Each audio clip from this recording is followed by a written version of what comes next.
আপনারা সবাই জানেন যে স্টেট ব্যাংক একটি বড় একটি ব্যাংক এবং এই স্টেট ব্যাংকের বিভিন্ন রকম কাজ করার জন্য আপনাকে কিন্তু ব্রাঞ্চে যেতে হতো। যেমন আপনার ব্যাংক অ্যাকাউন্টের সঙ্গে আধার লিঙ্ক করতে গেলে আপনাকে ব্রাঞ্চে ভিজিট করতে হতো, অথবা মোবাইল নাম্বার চেঞ্জ করার জন্য অথবা লিঙ্ক করার জন্য আপনাকে ব্যাংকে ভিজিট করতে হতো, অথবা প্যান কার্ড লিঙ্ক করার জন্য আপনি কিন্তু ব্যাংকে গিয়ে কিন্তু সেখানে একটা ফর্মের মাধ্যমে আপনি কিন্তু অ্যাকাউন্টের সঙ্গে প্যান কার্ড লিঙ্ক করতে পারতেন। কিন্তু বর্তমানে আপনার যদি স্টেট ব্যাংকের নেট ব্যাংকিং যদি থেকে থাকে তার কিন্তু বাড়িতে বসে আপনি এই সব কাজগুলো কিন্তু খুব সহজে কিন্তু করতে পারবেন এবং এর জন্য আপনাকে ব্যাংকে যাওয়ার কিন্তু কোনো রকম দরকার নেই। আপনি বাড়িতে বসে এই সব কাজগুলি করতে পারবেন এবং কিন্তু আপনি মানি ট্রান্সফার কাজ থেকে শুরু করে এবং স্টেট ব্যাংকের বিভিন্ন রকম কাজ কিন্তু আপনি বাড়িতে বসে কিন্তু করতে পারবেন। তো সেই জন্য আজকে ভিডিওতে আপনাদের দেখাবো যে স্টেট ব্যাংকের নেট ব্যাংকিং কিভাবে আপনি অনলাইনে ওপেন করবেন, তার কিন্তু স্টেপ বাই স্টেপ প্রসেস কিন্তু আজকে দেখাবো। সেই জন্য ভিডিওটা প্রথম থেকে শেষ পর্যন্ত অবশ্যই দেখবেন মনোযোগ সহকারে এবং আমাদের চ্যানেলে প্রথমবার ভিজিট করতে গেলে আমাদের চ্যানেলটিকে সাবস্ক্রাইব করে রাখুন এবং পাশে থেকে বেল আইকনটিকে অন করে রাখুন, কারণ আমরা রিলেটেড নিত্য ভিডিও নিয়ে আসি। তো চলুন আজকে ভিডিওটা শুরু করা যাক। তো সবার প্রথমে গুগলে আসবেন, যে কোনো ব্রাউজারে কিন্তু আপনি গুগলটা খুলবেন, খুলে দেওয়ার পর এখানে লিখবেন যে এসবিআই লগইন, এখানে লিখে সার্চ করবেন। সার্চ করার সঙ্গে সঙ্গে এর যে অফিসিয়াল ওয়েবসাইট আপনার সামনে খুলে যাবে। তারপর যে প্রথম যে অফিসিয়াল ওয়েবসাইট দেখতে পাচ্ছেন এখানে কিন্তু আপনি ক্লিক করবেন। ঠিক আছে, এই যে অফিসিয়াল ওয়েবসাইট এখানে কিন্তু ক্লিক করে দেবেন। ক্লিক করে দেওয়ার সঙ্গে সঙ্গে এর যে অফিসিয়াল ওয়েবসাইট আপনার সামনে কিন্তু খুলে যাবে। তো সেই জন্য কিন্তু আমি এই যে অফিসিয়াল ওয়েবসাইট এখানে ক্লিক করলাম। ক্লিক করার সঙ্গে সঙ্গে আপনার সামনে অ্যামাটিক পেজ কিন্তু খুলে যাবে। খুলে যাওয়ার পর তারপর আপনি কি করবেন, তারপর দেখতে পাচ্ছেন কন্টিনিউ টু লগ ইন বলে একটা অপশন কিন্তু রয়েছে আপনার সামনে, সেখানে আপনি কিন্তু ক্লিক করবেন। দেখতে পাচ্ছেন কন্টিনিউ টু লগ ইন, এই অপশনে ক্লিক করে দেবেন। এই অপশনে ক্লিক করে দেওয়ার সঙ্গে সঙ্গে আপনার সামনে নতুন একটি পুনরায় কিন্তু পেজ কিন্তু খুলে যাবে। ঠিক আছে, ক্লিক করার সঙ্গে সঙ্গে অ্যামাটিক পেজ কিন্তু খুলে যাবে। এরপর যাদের আগে থেকে কিন্তু রেজিস্টার হয়ে আছে তারা কিন্তু এখানে ইউজার নেম পাসওয়ার্ড বসে লগ ইন করবেন। কিন্তু যারা নতুন তারা কি করবেন, তারা কিন্তু নিচের দিকে আসবেন। নিচের দিকে আসার পর এখানে একটা অপশন দেখতে পাচ্ছেন নিউ ইউজার রেজিস্টার হেয়ার, এই যে অপশনটা এই অপশনটা আপনি ক্লিক করবেন। New user register here active, এই অপশনে ক্লিক করবেন। এই অপশনে ক্লিক করার সঙ্গে সঙ্গে ওকে করে দেবেন। ওকে করে দেওয়ার পর তারপর আপনি কি করবেন, তারপরে এটা কিন্তু অ্যামাউন্ট পেজ কিন্তু আপনার সামনে খুলে যাবে। তারপর আপনার বোঝানোর সুবিধার্থে আমি একটু জুম করে নিচ্ছি। জুম করে নেওয়ার পর তারপরে দেখতে পাচ্ছেন নিউ ইউজার রেজিস্ট্রেশন। এবার কিন্তু কি করবেন, নেক্সট বাটন দেখতে পাচ্ছেন, এই যে নেক্সট বাটনটা, এই নেক্সট বাটন কিন্তু আপনি ক্লিক করবেন। এই নেক্সট বাটনে ক্লিক করে দেওয়ার সঙ্গে সঙ্গে নেক্সট পেজে কিন্তু আপনাকে নিয়ে চলে যাবে। নিয়ে চলে যাওয়ার পর প্রথম আপনাকে কি করতে হবে, এটা কিন্তু আপনাকে ফিল আপ করতে হবে। প্রথম যেটা আপনাকে করতে হবে সেটা হচ্ছে আপনার অ্যাকাউন্ট নাম্বার। আপনার কিন্তু স্টেট ব্যাংকের যে অ্যাকাউন্ট নাম্বার, আপনি কিন্তু অ্যাকাউন্ট নাম্বারটা কিন্তু সঠিকভাবে বসিয়ে দেবেন। অ্যাকাউন্ট নাম্বারটা এখানে সঠিকভাবে বসিয়ে দেওয়ার পর তারপর আপনি কি করবেন, তারপর এখানে দেখতে পাচ্ছেন সিআইএফ নম্বর বলে একটা নম্বর আছে, সেই নম্বরটা এখানে বসিয়ে দেবেন। তো এই সিআইএফ নম্বরটা কোথায় পাবেন, তো এই সিআইএফ নম্বরটা হচ্ছে আপনার যে অ্যাকাউন্ট যে পাসবুক আছে সেই পাসবুক কিন্তু অ্যাকাউন্ট নম্বরের উপরে কিন্তু এই নাম্বারটা দেওয়া আছে। ঠিক আছে, অ্যাকাউন্ট নাম্বারের উপরে দেখতে পাবেন সিআইএফ নম্বর কিন্তু দেওয়া আছে, সেই নাম্বারটা কিন্তু সঠিকভাবে বসিয়ে দেবেন। বসিয়ে দেওয়ার পর তারপর আপনি কি করবেন, তারপর দেখছেন ব্রাঞ্চ কোড। তো এই ব্রাঞ্চ কোড নাম্বারটা কোথায় পাবেন, এটাও কিন্তু আপনার পাসবুকে কিন্তু দেওয়া আছে। তো পাসবুকে দেখতে পাবেন যে আইএফসি কোড বলে একটা নাম্বার কিন্তু দেওয়া আছে, সেই নাম্বারটা এখানে বসিয়ে দেবেন। ঠিক আছে, এটা কিন্তু 5 সংখ্যা কিন্তু বসাতে হবে। তো সেখানে লেখা রাখবে যে SBIN 0003409, সেই যে নাম্বারটা জাস্ট SBIN সেটা লিখতে হবে না, জাস্ট নাম্বারটা আপনি এখানে সঠিকভাবে কিন্তু বসিয়ে দেবেন। ঠিক আছে, বোঝা গেল। নাম্বারটা বসিয়ে দেওয়ার পর তারপর আপনি কি করবেন, তারপর এখানে দেখতে পাচ্ছেন কান্ট্রি, এখান থেকে কান্ট্রিটা কিন্তু আপনাকে সিলেক্ট কিন্তু করতে হবে। এখানে কান্ট্রি অপশনে ক্লিক করে এখানে কিন্তু কান্ট্রিটা আপনি সিলেক্ট করে দেবেন। কান্ট্রিটা এখানে ইন্ডিয়া সিলেক্ট করে দেবেন। ইন্ডিয়া কিন্তু সিলেক্ট করে নেওয়ার পর তারপর আপনি কি করবেন, এখানে রেজিস্টার মোবাইল নাম্বার, আপনি কিন্তু রেজিস্টার মোবাইল নাম্বারটা এখানে সঠিকভাবে কিন্তু বসিয়ে দেবেন। ঠিক আছে, আপনার ব্যাংকের সঙ্গে যে রেজিস্টার মোবাইল নাম্বারটা সেই মোবাইল নাম্বারটা এখানে সঠিকভাবে বসিয়ে দেবেন। মোবাইল নাম্বারটা সঠিকভাবে বসিয়ে দেওয়ার পর তারপর আপনি কি করবেন, তারপর দেখতে পাবেন ফ্যাসিলিটি, এই যে অপশনটা এই অপশনতে ক্লিক করবেন। এই অপশনে ক্লিক করে দেওয়ার পর তারপর কিন্তু আপনার সামনে অনেকগুলো কিন্তু অপশন কিন্তু খুলে যাবে। দেখতে পাচ্ছেন প্রথম যে অপশন দেখতে পাচ্ছেন full transaction rights, limited transaction rights, view rights, এই তিনটি অপশন খুলে গেছে। এবার যে প্রথম যে অপশনটা এখানে আপনি ক্লিক করবেন, এই যে প্রথম অপশনটা এখানে আপনি ক্লিক করে দেবেন। এই অপশনটা সিলেক্ট এখানে করে নেওয়ার পর তারপর আপনি কি করবেন, তারপর ক্যাপচা, এই ক্যাপচাটা কিন্তু সঠিকভাবে বসিয়ে দেবেন। ক্যাপচাটা বসিয়ে দেওয়ার পর তারপর সাবমিট বাটনে ক্লিক করবেন। ঠিক আছে, তো আমি কিন্তু সমস্ত ডিটেইলস এখানে বসিয়ে নিয়েছি। বসিয়ে নেওয়ার পর সাবমিট বাটনে ক্লিক করব। সাবমিট বাটনে ক্লিক করে দেওয়ার সঙ্গে সঙ্গে তারপর কিন্তু আপনাকে সরাসরি নেক্সট পেজে কিন্তু নিচে যাবে। ক্লিক করার সঙ্গে সঙ্গে এমআরটি পেজ খুলে গেল। তারপরে সেখানে যে রেজিস্টার মোবাইল নাম্বারটা বসিয়েছিলেন সেই মোবাইল নাম্বার কিন্তু একটা ওটিপি যাবে, সেই ওটিপি এখানে সঠিকভাবে কিন্তু আপনি বসিয়ে নেবেন। ঠিক আছে, ওটিপিটা সঠিকভাবে এখানে বসিয়ে নেবেন। ওটিপিটা সঠিকভাবে বসিয়ে নেওয়ার পর তারপর এখানে দেখতে পাবেন কনফার্ম বাটন, এই কনফার্ম বাটনে ক্লিক করবেন। এই কনফার্ম বাটনে ক্লিক করে দেওয়ার সঙ্গে সঙ্গে তারপর কিন্তু আপনার ওটিপিটা কিন্তু কনফার্ম বা ভেরিফাই কিন্তু হয়ে যাবে। ঠিক আছে, তো আমি ওটিপিটা বসিয়ে নেওয়ার পর এখানে কনফার্ম বাটনে ক্লিক করলাম। ক্লিক করার সঙ্গে সঙ্গে তারপর কিন্তু আপনার সামনে অ্যামাউন্ট পেজ কিন্তু ওপেন হয়ে যাবে। তারপর দুটো অপশন দেখাচ্ছে দেখতে পাচ্ছেন, একটা আছে আপনার কাছে যদি এটিএম কার্ড থাকে তাহলে কিন্তু প্রথম অপশন সিলেক্ট করবেন, যদি আপনার কাছে এটিএম কার্ড না থাকে তাহলে সেকেন্ড অপশন সিলেক্ট করবেন।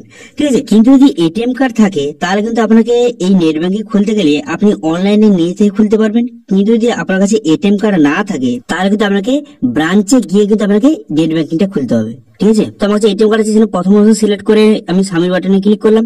সাবমিট বাটনে ক্লিক করে দেওয়ার সঙ্গে সঙ্গে তারপর কিন্তু আপনার যে এটিএম কার্ডের ডিটেলসটা এখানে শো হয়ে গেল। ঠিক আছে, আপনার এটিএম কার্ডের পুরো ডিটেলসটা শো হয়ে গেল, কার্ডের নাম্বার দেওয়া রয়েছে, ডিসপ্লে নেম দেওয়া রয়েছে। এরপর কি করবেন, এবার কিন্তু এখানে কার্ডটা এখান থেকে আপনি সিলেক্ট কিন্তু করে নেবেন। এই যে কার্ডটা এখানে সিলেক্ট করে নেওয়ার পর তারপর কি করবেন, এখানে কনফার্ম বাটন, এই কনফার্ম বাটন কিন্তু সিলেক্ট করবেন। কনফার্ম বাটনে ক্লিক করে দেওয়ার সঙ্গে সঙ্গে তারপর কিন্তু আপনাকে নেক্সট পেজে কিন্তু এইভাবে নিয়ে চলে যাবে। নিয়ে চলে যাওয়ার পর তারপরে যে আপনার ডেবিট কার্ডের ডিটেলস কিন্তু এখানে বসাতে হবে। তো প্রথম কি করবেন, এখানে তো কার্ডের নাম্বার দেওয়া রয়েছে। তারপর আপনার যেটা করতে হবে, এখানে দেখবেন এক্সপায়ারি ডেট এখানে সিলেক্ট করতে হবে। আপনার যে ডেবিট কার্ডের এক্সপায়ারি ডেট এখান থেকে প্রথমে মান্থটা সিলেক্ট করবেন, অর্থাৎ মাসটা এখান থেকে সিলেক্ট করে নেবেন। মাসটা এখান থেকে সিলেক্ট করে নেওয়ার পর তারপর কিন্তু আপনাকে ইয়ারটা এখান থেকে সিলেক্ট করতে হবে। তো দেখতে পাচ্ছেন আপনার ডেবিট কার্ড যে এক্সপায়ারি যে ইয়ারটা এখান থেকে সিলেক্ট করবেন। এখান থেকে এক্সপায়ারি ইয়ারটা সিলেক্ট করে নেওয়ার পর তারপর আপনি কি করবেন, তারপর দেখতে পাচ্ছেন কার্ড হোল্ডার নেম। তো ডেবিট কার্ডে যার নামটা আছে তার নামটা কিন্তু সঠিকভাবে এখানে বসিয়ে দেবেন। ডেবিট কার্ডের নামটা সঠিকভাবে বসিয়ে দেওয়ার পর তারপর আপনি কি করবেন, তারপর দেখতে পাচ্ছেন পিন, আপনাদের ডেবিট কার্ড যে পিন নাম্বারটা সেই পিন নাম্বারটা এখানে সঠিকভাবে বসিয়ে নেবেন। ডেবিট কার্ডের পিন নাম্বারটা সঠিকভাবে বসিয়ে নেওয়ার পর তারপর কি করবেন, এখানে দেখতে পাচ্ছেন ক্যাপচা, এই ক্যাপচাটা এখানে সঠিকভাবে উপরে বসিয়ে দেবেন। ক্যাপচাটা বসিয়ে নেওয়ার পর তারপরে কি করবেন, এখানে পজিটিভ বাটনে কিন্তু ক্লিক করবেন। ঠিক আছে, পজিটিভ বাটনে ক্লিক করার সঙ্গে সঙ্গে আপনার কিন্তু নেক্সট পেজে কিন্তু আপনাকে নিয়ে চলে যাবে। তো আমি সমস্ত ডিটেলসটা বসিয়ে দেওয়ার পর পজিটিভ বাটনে ক্লিক করলাম। পজিটিভ বাটনে ক্লিক করে দেওয়ার সঙ্গে সঙ্গে এখানে দেখতে পাচ্ছেন সাকসেস হয়ে গেল। সাকসেস হয়ে যাওয়ার পর তবে একটু পরে কিন্তু আপনাকে এই পেজে কিন্তু রিডাইরেক্ট করে নেবে। রিডাইরেক্ট করে নেওয়ার পর এখান থেকে আপনাকে ইউজার নেম এবং পাসওয়ার্ড কিন্তু জেনারেট করতে হবে। ঠিক আছে, তো এবার যে এখানে আপনাকে ইউজার নেম কিন্তু সঠিকভাবে বসিয়ে নেবেন। তো ইউজার নেমটা কিরকম বসাবেন, তো আপনি কিন্তু লেটার থাকবে এবং সংখ্যা থাকবে এমন একটা ইউজার নেম কিন্তু বসিয়ে নেবেন। দেখুন স্ক্রিনে কিন্তু শো হয়ে গেছে এরকম যে প্যাটার্নে আপনি কিন্তু একটা ইউজার নেম বসিয়ে নেবেন। আপনার নামে একটা ইউজার নেমটা সঠিকভাবে বসিয়ে নেওয়ার পর তারপর আপনি কি করবেন, তারপরে এখানে দেখতে পাচ্ছেন তার নিচে একটা অপশন দেওয়া রয়েছে চেক ইউজার নেম অ্যাভেলেবিলিটি। আপনার যে ইউজার নেমটা বর্তমানে অ্যাভেলেবেল আছে নাকি সেটা চেক করার জন্য এই অপশনে ক্লিক করবেন। এই অপশনে ক্লিক করবেন, দেখে নেবেন যে আপনার ইউজার নেম যেটা দিয়েছেন সেটা বর্তমানে অ্যাভেলেবেল আছে কি নেই। ঠিক আছে, এই অপশনে ক্লিক করে দেখতে পাচ্ছেন এখানে ইউজার নেমটা কিন্তু বর্তমানে অ্যাভেলেবেল রয়েছে। তো এইভাবে কিন্তু অবশ্যই চেক করে নেবেন। ঠিক আছে, তো ইউজার নেমটা চেক করে নেওয়ার পর তারপর আপনি কি করবেন, তারপরে কিন্তু এখানে নিচের দিকে আসবেন। ঠিক আছে, ইউজার নেমটা সঠিকভাবে বসিয়ে দেওয়ার পর নিচে দিকে আসবেন। নিচে দিকে আসার পর এখানে দেখতে পাচ্ছেন টার্ম এন্ড কন্ডিশন, এখানে ঠিক চিহ্ন মেরে দেবেন। এখানে ঠিক চিহ্ন মেরে দেওয়ার পর তারপর এখানে দেখতে পাচ্ছেন এখানে নিউ লগ ইন পাসওয়ার্ড আপনাকে জেনারেট কিন্তু করতে হবে। তো একটা পাসওয়ার্ড বসিয়ে দেবেন। আপনি কিন্তু যেই পাসওয়ার্ডটা আপনি কিন্তু লগ ইন করার সময় এই পাসওয়ার্ডটা লাগবে, সেই জন্য ভালো করে একটা পাসওয়ার্ড কিন্তু আপনি বসিয়ে নেবেন। ঠিক আছে, তো এবার কোন প্যাটার্নে পাসওয়ার্ডটা আপনি বসাবেন সেটা কিন্তু দেখতে পাবেন ডিসপ্লে কিন্তু শো হয়ে গেছে। এই রকমের বা এই প্যাটার্নে কিন্তু আপনি একটা পাসওয়ার্ড ক্রিয়েট করবেন। ঠিক আছে, পাসওয়ার্ডটা ক্রিয়েট করার পর সেই পাসওয়ার্ডটা কিন্তু বসিয়ে দেবেন। বসিয়ে দেওয়ার পর সেই পাসওয়ার্ডটা কিন্তু পুনরায় কিন্তু কনফার্ম করে দেবেন, কনফার্ম লগ ইন পাসওয়ার্ড। তো পাসওয়ার্ডটা দুবার কিন্তু বসিয়ে দেবেন। প্রথমে এখানে পাসওয়ার্ড বসিয়ে দেওয়ার পর তারপরে কিন্তু কনফার্ম লগ ইন পাসওয়ার্ডে সেই একই পাসওয়ার্ডটা এখানে বসিয়ে দেবেন। ঠিক আছে, এখানে পাসওয়ার্ডটা বসিয়ে দিলেন। পাসওয়ার্ডটা বসিয়ে দেওয়ার পর তারপর আপনি কি করবেন, তারপর এখানে কিন্তু সাবমিট বাটনে কিন্তু ক্লিক করবেন। ঠিক আছে, সমস্ত ডিটেইলস কিন্তু বসিয়ে দেবেন। ইউজার নেম পাসওয়ার্ড বসিয়ে নেওয়ার পর সাবমিট বাটনে ক্লিক করবেন। সাবমিট বাটনে ক্লিক করে দেওয়ার সঙ্গে সঙ্গে তারপরে দেখতে পাচ্ছেন এখানে কিন্তু সাকসেসফুলি ভাবে রেজিস্ট্রেশন কিন্তু হয়ে গেল। তো দেখতে পাচ্ছেন এখানে লেখা উঠে গেছে যে successfully register for net banking বা ইন্টারনেট ব্যাংকিং, এখানে হয়ে গেল রেজিস্টার। এরপর এখানে ক্লোজ বাটনে ক্লিক করবেন। এই যে ক্লোজ বাটন দেখতে পাচ্ছেন, এই ক্লোজ বাটনে ক্লিক করে দেবেন। ক্লিক করে দেওয়ার পর আপনার যে ইউজার নেম যেটা আপনি ক্রিয়েট করেছিলেন এবং যে পাসওয়ার্ড যেটা আপনি এখানে ক্রিয়েট করলেন সেই ইউজার নেম এবং পাসওয়ার্ডটা বসিয়ে এখানে কিন্তু লগ ইন আপনি করতে হবে। তো প্রথমে ইউজার নেম এখানে বসিয়ে দিবেন।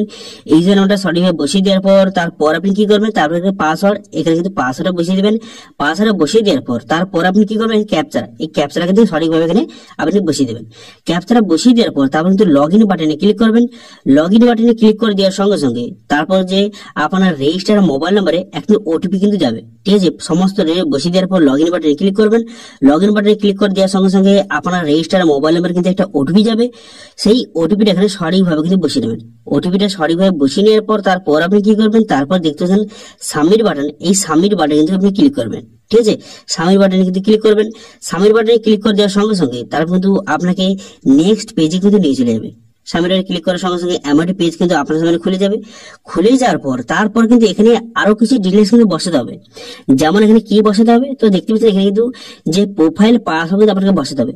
তো দেখতে পাচ্ছেন এখানে এন্টার প্রোফাইল পাসওয়ার্ড, একটা প্রোফাইল পাসওয়ার্ড আপনি ক্রিয়েট করবেন।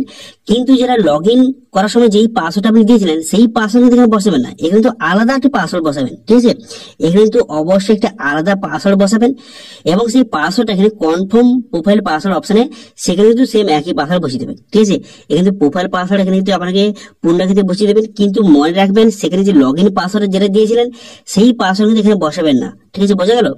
তো এরপর কি করবেন, এরপর আপনি কিন্তু এই প্রোফাইল পাসওয়ার্ডটা সঠিকভাবে বসিয়ে দেওয়ার পর তারপর আপনাকে যেটা করতে হবে সেটাকে দেখতে পাচ্ছেন এখানে কিন্তু হিন্ট কোশ্চেন বলে একটা অপশন কিন্তু রয়েছে। ঠিক আছে, প্রোফাইল পাসওয়ার্ড সঠিকভাবে বসিয়ে দেবেন। সঠিকভাবে প্রোফাইল পাসওয়ার্ড বসিয়ে দেওয়ার পর তারপর কিন্তু হিন্ট কোশ্চেন বলে একটা অপশন কিন্তু রয়েছে, এই অপশন আপনি সিলেক্ট করবেন। ঠিক আছে, এই হিন্ট কোশ্চেন অপশনে সিলেক্ট করে নেওয়ার পর এখানে কিন্তু অনেকগুলি অপশন কিন্তু আপনার সামনে শো হয়ে যাবে। ঠিক আছে, তো সেই জন্য কিন্তু এই অপশন আমি ক্লিক করলাম। এই অপশনে ক্লিক করে দেওয়ার সঙ্গে সঙ্গে এখানে অনেকগুলো কিন্তু কোশ্চেন শো হয়ে গেল। এরপর আপনাদের বলে দিই যে এই কোশ্চেনটা কেন আপনাদের বলা হচ্ছে। তো যদি কোনো কারণে আপনার প্রোফাইল পাসওয়ার্ডটা আপনি যদি ভুলে যান, সেই পাসওয়ার্ডটা রিকভার করার জন্য এই কোশ্চেনটা বা এই যে কোশ্চেনটা সিলেক্ট করবেন সেই অ্যান্সারটা আপনি যদি বসিয়ে দেন তাহলে কিন্তু সেই পাসওয়ার্ডটা আপনি রিকভার কিন্তু করতে পারবেন। সেই জন্য কিন্তু এই কোশ্চেনটা আপনাকে সিলেক্ট করে নেবেন। সিলেক্ট করে নেবার যেই কোশ্চেনটা সিলেক্ট করেন তার অ্যান্সার কিন্তু এখানে বসিয়ে দেবেন। ঠিক আছে, কোশ্চেনটা সিলেক্ট করার পর সেই কোশ্চেনের অ্যান্সার আপনি বসিয়ে দেবেন। এই অ্যান্সারের মাধ্যমে আপনি কোনো কারণে যদি পাসওয়ার্ডটা ভুলে যান, প্রোফাইল পাসওয়ার্ডটা, সেটা কিন্তু রিকভারি কিন্তু করতে পারবেন। ঠিক আছে, বোঝা গেল? ক্লিয়ার? তো তারপরে কি করবে, এখানে দেখতে পাচ্ছেন প্লেস অফ বার্থ, আপনার কিন্তু যেখানে জন্মগ্রহণ করেছেন তার কিন্তু এখানে প্লেসটা বসিয়ে দেবেন। প্লেসটা বসিয়ে দেওয়ার পর তারপর কিন্তু এখানে সাবমিট বাটনে ক্লিক করবেন। তো আমি সমস্ত ডিটেইলস বসিয়ে দেওয়ার পর এখানে সাবমিট বাটনে ক্লিক করলাম। সাবমিট বাটনে ক্লিক করে দেওয়ার সঙ্গে সঙ্গে তারপরে দেখতে পাচ্ছেন এখানে কিন্তু এমআরটি পেজে কিন্তু আপনাকে নিয়ে চলে এলো। এখানে দেখতে পাচ্ছেন আপনার প্রোফাইল পাসও কিন্তু এখানে সাকসেসফুলি ভাবে এখানে জেনারেট হয়ে গেল। হওয়ার পরে কি করবেন, এরপর দেখতে পাচ্ছেন go to account summary page, এই অপশনে ক্লিক করবেন। এটা go to account summary page, এই অপশনে ক্লিক করে দেবেন। এই অপশনে ক্লিক করে দেওয়ার সঙ্গে সঙ্গে আপনার কিন্তু অ্যাকাউন্ট পেজে কিন্তু আপনার নিয়ে চলে যাবে। এবং এখানে দেখতে পাচ্ছেন এখানে কিন্তু লেখা রয়েছে আপনার অ্যাকাউন্ট নম্বর লেখা রয়েছে, ব্রাঞ্চ এবং সমস্ত ডিটেইলস কিন্তু লেখা রয়েছে। এরপর কিন্তু আপনার সাকসেসফুল ভাবে নেট ব্যাংকিংটা ওপেন হয়ে গেল। এরপর কিন্তু আপনার নেট ব্যাংকিং বিভিন্ন রকম সুযোগ হয়ে যাবে, আপনি এখান থেকে ডাইরেক্ট কিন্তু লাভ করতে পারবেন। এবং এর জন্য আপনাকে কোনো ব্রাঞ্চে যাওয়ার দরকার নেই, আপনি ডাইরেক্ট এখান থেকে সমস্ত কিছু কাজ কিন্তু করতে পারবেন। সেটা হতে পারে আপনার যে Aadhaar number link, mobile number link, অথবা মোবাইল নাম্বার চেঞ্জ করা, ইমেল আইডি লিঙ্ক করা, প্যান কার্ড লিঙ্ক করা এবং বিভিন্ন রকম কাজ কিন্তু আপনি নেট ব্যাংকিং দ্বারা কিন্তু করতে পারবেন। এবং এর জন্য আপনাকে ব্রাঞ্চে ভিজিট করার দরকার নেই। এবার আপনাদের বলে দিই যে যাদের কিন্তু এটিএম কার্ড নেই, এরা কিন্তু এটিএম কার্ড হলে আপনি কিন্তু অনলাইনে আপনি খুলতে পারবেন, কিন্তু যাদের এটিএম কার্ড নেই তারা কিন্তু ব্যাংকে অবশ্যই ভিজিট করতে হবে। ঠিক আছে, বোঝা গেল? ক্লিয়ার? তো এইভাবে 2023-এ আপনি বাড়িতে বসে খুব সহজে আপনি স্টেট ব্যাংকে কিন্তু নেট ব্যাংকিং আপনি কিন্তু ওপেন করতে পারবেন। তার কিন্তু স্টেপ বাই স্টেপ প্রসেস কিন্তু আপনাদের দেখিয়ে দিলাম। এবার এই স্টেট ব্যাংকে নেট ব্যাংকিং নিয়ে আপনি যদি কোন রকম যদি সমস্যা থেকে থাকে তাহলে কিন্তু অবশ্যই কমেন্ট করুন, আমি কিন্তু অবশ্যই আপনাদের রিপ্লাই করব। এবং আজকে ভিডিওটা ভালো লেগে থাকলে ভিডিওটা লাইক করে দেবেন এবং ভিডিও কিন্তু বন্ধুদের সঙ্গে শেয়ার করে দেবেন। এবং আমাদের চ্যানেলে প্রথমবার ভিজিট করে গেলে আমাদের চ্যানেলটিকে সাবস্ক্রাইব করে রাখুন এবং পাশে থাকা বেল আইকনটিকে অন করে রাখুন, কারণ আমরা এরকম নিত্য ভিডিও নিয়ে আসি। আজকে ভিডিওটা এই পর্যন্ত, দেখা হচ্ছে নেক্সট ভিডিওতে। Thank you.